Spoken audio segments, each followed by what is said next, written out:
Morning, Cam. Morning. Um, you've been here a while. I don't want to make you feel old or anything, but do you recall heading into a postseason with sort of this much uncertainty, with so many balls in the air, maybe not knowing where this is going? That's a good question. It's hard to differentiate. Obviously being an older guy, um, locked up for 4 more years here. Um, with the uncertainty right now, but being a young guy, you're just trying to fight and claw for every inch just to try to sign somewhat of a long-term deal, whether it's a 2 or 3 year deal. So I think it's just different. We were always, for the most part, my first four years. I don't know if it was a rebuild or whatever you would call it, but it was just different times because I was still young, trying to find my way. Even when I did sign, my second and third deal, where it was a 2 year deal and then a 3 year deal, I think. But um, we were making good progress, but we still didn't make playoffs, and so there were still changes being made and stuff like that. But there's definitely a lot of question marks right now. Yeah, and you're a guy that's worked and worked well under John Tortorella. How different is it going to be without that voice? Such a prominent person, such a focal point of everything around here. How different is that going to be going forward? Yeah, I mean, listen, I'm sure with whoever Yarmo decides to bring in, it'll be a great fit for us. Torts was my coach for the last 6 years, so no matter what, it's going to be different just because the expectations of training camp and how you practice and how you approach a game. I think that's definitely helped me. Become the player I am today for sure. There's no question, and how you prepare and stuff like that. So whoever Yarmo does bring in, I know how to prepare and I know how to, get ready for a game and practice and training camp and stuff like that. So as well as every other guy that's been here playing under Torts for, at least two to the 6 years that he's been here. So yeah. Yarmo mentioned a meeting with the leadership group this afternoon. How much are you looking forward to that, just to maybe get some idea? I know you can't map out everything because it takes two to tango in a lot of these moves, but just to get an idea of what he's thinking, how much will that calm nerves? Yeah, no, I mean, I'm definitely looking forward to chatting with Yarmo, as well as all the other leadership guys I know. So it's going to be interesting, and at the end of the day, we all want to win, right? So I'm sure it'll be a great conversation. Thanks, man. Okay, next we'll go to Justin Holbrook. Go ahead, Justin. Hey, Cam. After the last game, Torts mentioned that this was pretty much a season about learning. He said he learned some things about coaching himself. He said he hoped the players did the same. What do you think that you guys as a team learned throughout the season? About the season, just how quick things can change. I think I've been here long enough, and it sucks to lose, but that's part of the business. And when you do lose, things change quickly. So I think the only thing I've learned, well, I've known, but a lot of guys I'm sure have learned that winning is everything and solves a lot of problems. So don't lose. Okay, next we'll go to Brian Hedger. Go ahead, Brian. Hey, Cam. Another thing that Yarmo had mentioned when he talked to us this morning was how, the biggest thing he valued from John Tortorella's tenure here was the high standards that were set, and just how, he just did not want you guys to, fall short of those things. And he wants the new coach to kind of continue that, even if it's a, different voice type of thing. How important, how difficult do you think that's going to be to maintain that? And how much of that falls on you guys as the leadership group of keeping that going? Yeah, a lot falls on the leadership group.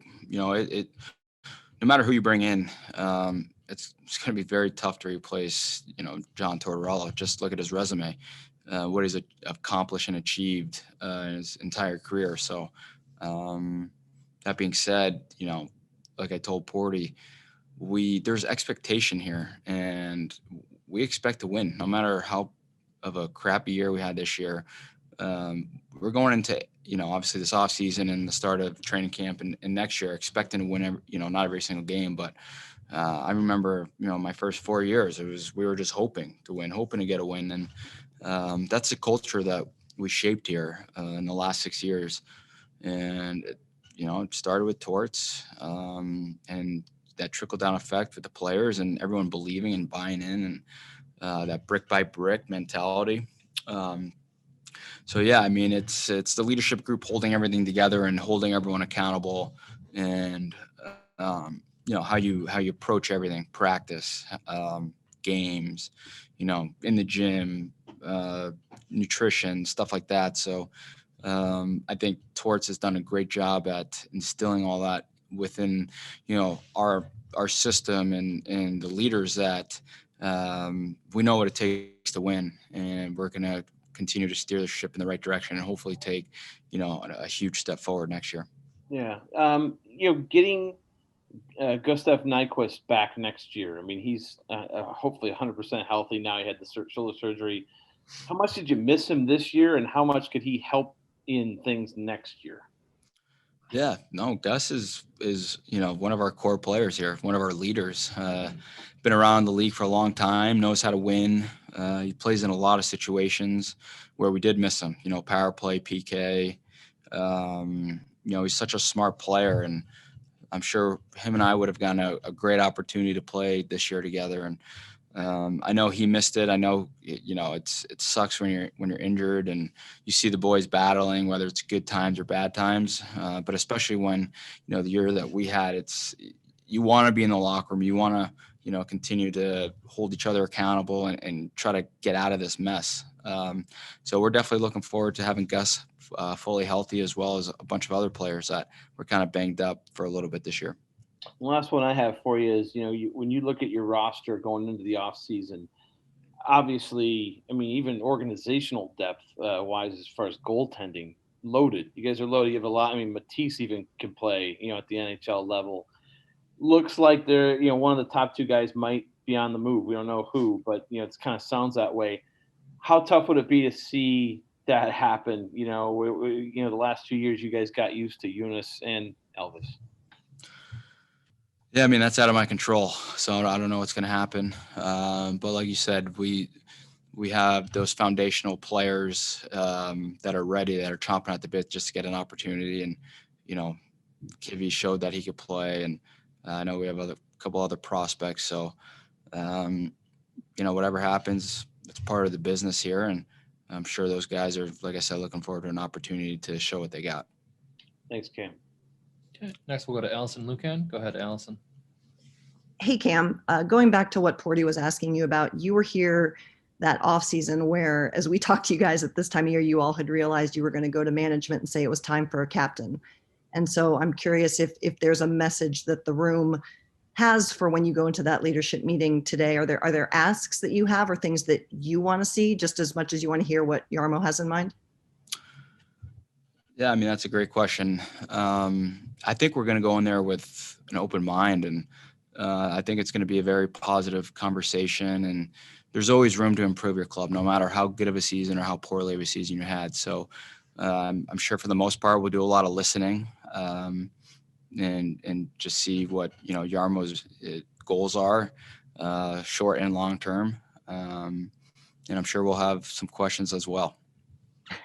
Any you want to share? No, not right now. Thanks, Cam. You're welcome. Okay, next we'll go to Bill Rabinowitz. Go ahead, Bill. Hi, Cam. Patrick Laine did not have the kind of impact that I think everyone expected, including himself. He said he loves it here. He wants to stay here. From your perspective, what did you see from him? And do you think this could be a good thing for him in the long term? And what does he need to improve? I mean, listen, every athlete is their biggest critic. So, he didn't have a good year, but none of us did. I didn't have a good year. And that's why we're in the position we're in. So, everyone knows what Patty's capable of doing as far as shooting the puck and scoring goals and stuff like that. And, I'm sure he'll, train hard this off season and, do whatever it takes to be in tip-top shape and be ready to go for next season. So. And you and Seth Jones are really kind of the cornerstones of this team. How important is it to get his situation resolved, get him signed long term, and have him be kind of the guy here? Yeah, I mean, he's probably the most important piece to this puzzle. You know, Seth and I are obviously great friends, and we talk every day. You know, and I hope that he signs a long-term deal and leads our team to, you know, the first ever Stanley Cup. Okay, next we'll go to Mark Scheid. Go ahead, Mark. Thanks, Glenn. Good morning, Cam. Throughout your career, looking back, your team has really been able to overcome a lot of different situations, whether they're talking about Ryan Johansson, whether they're talking about Panarin, Bobrovsky. You guys were still able to find success with that. This year was the Pierre-Luc Dubois situation. I just kind of wondered, did that one hit a little bit harder in your room, just given everything that happened, that really impact the rest of your season?